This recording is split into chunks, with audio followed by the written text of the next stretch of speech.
A Europe without borders, a thing of the past? Let's talk about it with Josef Janning. He heads up the Berlin office of the European Council on Foreign Relations, a pan-European think tank. Mr. Janning, good to have you with us. Is Schengen falling apart? Schengen will fall apart if Europeans do not succeed to effectively control their external borders.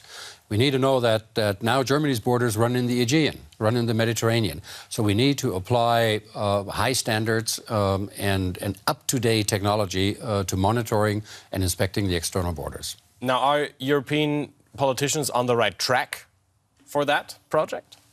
Well, they are trying to. The problem now is implementation. They are taking decisions that are then not implemented because this is still an intergovernmental area of European integration where member states need to cooperate. And that's where the problem lies. There's the European Frontex border agency, which should have more powers, but is facing tough realities on the ground when member state governments do not allow it to take over. The Schengen Agreement has huge economic significance. No tariffs, no customs being paid. All of that is on the line. Does it just need an update? And what would that update look like?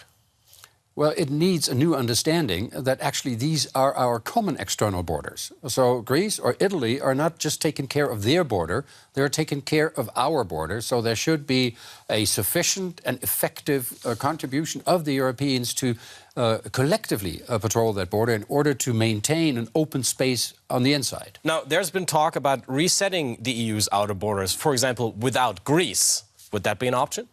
I think that's at best a fallback option when it doesn't work out. Then to take the border back to where it can effectively be controlled. But it would lead into a severe political crisis because Greece would go nuts over being excluded from that common space.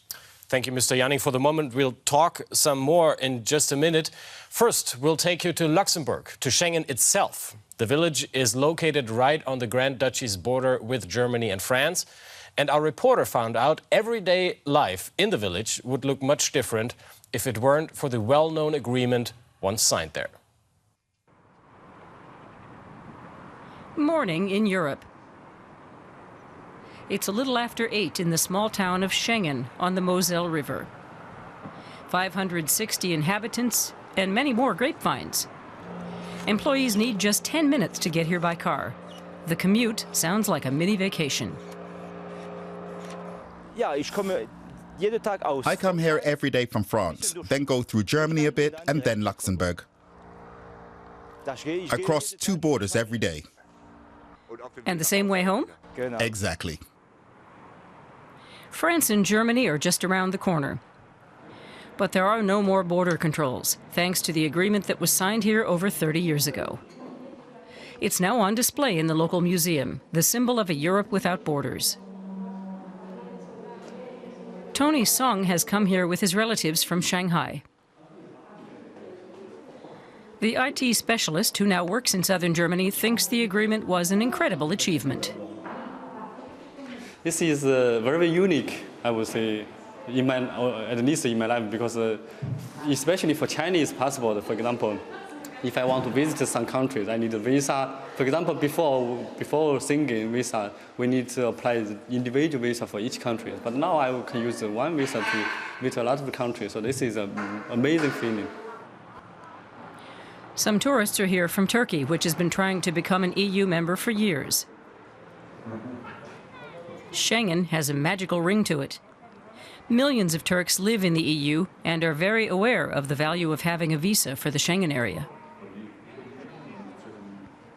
So it's just kind of a name that we know it, so we heard it so many years, but they don't know it about this town. They don't know it about it. So I want to show them it's not a name of the visa, it's a name of the town.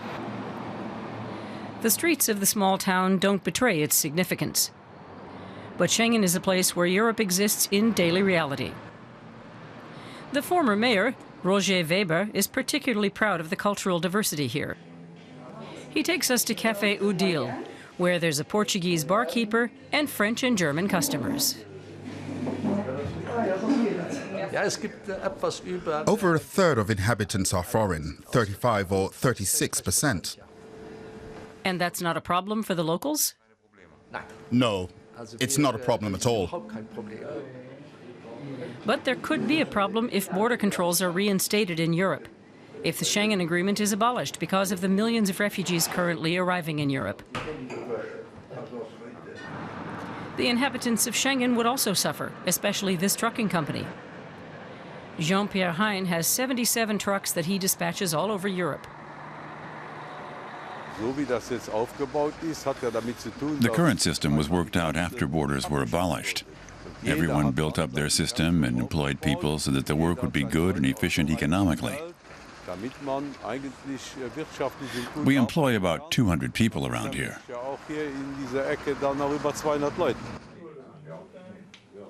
Most of them live in France or Germany. They cross the border every morning. Their jobs and the business as a whole would be jeopardized if stricter border controls were introduced. We're following everything closely. We can see that a lot is going on with the asylum seekers. They have to be helped, that's right. Perhaps there's another way that won't abolish the agreement. Not only for us here in Schengen, but for everyone. We have to work together and not risk everything that was done. All the effort made by politicians to end all that, that would be the end. That would mean constant border controls here on the highway. It was built after the agreement was signed, with no concern for borders at the time. Josef Janning, we just saw it in the report. The Schengen Agreement has been great for businesses in Europe. Say it collapsed tomorrow. What consequences would that have?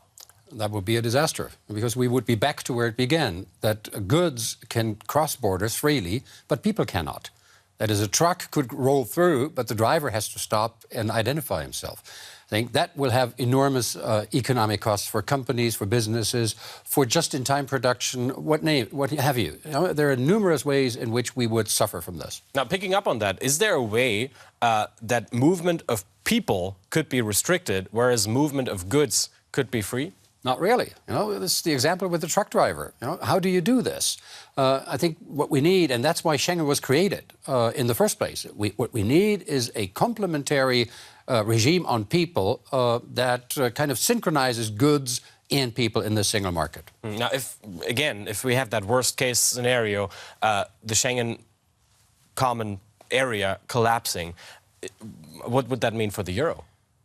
Well, I think it would be a setback for the euro. It would be a setback for European integration, because we're rolling back European integration, which we've never done so far. So I would assume that should Schengen fall apart, it would be refounded the next week.